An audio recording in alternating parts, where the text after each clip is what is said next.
மாத பண்டிகையில் மாம்பழங்கள் வந்தது.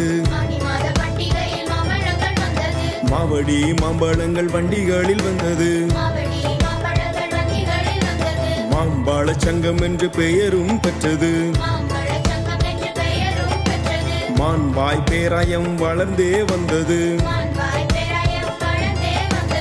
ஏழைகள் ஒன்றாய் திரண்டதாம் இது ஏழைகள் நலச்சங்கம் ஆனது.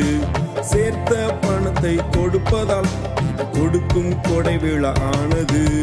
கட்டுச்சோறு கட்டிக்கொண்டு மக்கள் ஒன்றாய் கூடினர். கவலைகள் மறந்து இயேசுவை பாடினர். கட்டுச்சோறு கட்டிக்கொண்டு மக்கள் ஒன்றாய் கூடினர். கவலைகள் மறந்து இயேசுவை பாடினர். என்னை தேடி வந்த சாமி இயேசு சாமி வாழ்கவே. கைவிடாத நல்ல சாமி இயேசு சாமி வாழ்கவே. என்னை தேடி வந்த சாமி இயேசு சாமி வாழ்கவே. கைவிடாத நல்ல சாமி இயேசு சாமி வாழ்கவே. என்னை தேடி வந்த சாமி இயேசு சாமி வாழ்கவே. கைவிடாத நல்ல சாமி இயேசு சாமி வாழ்கவே.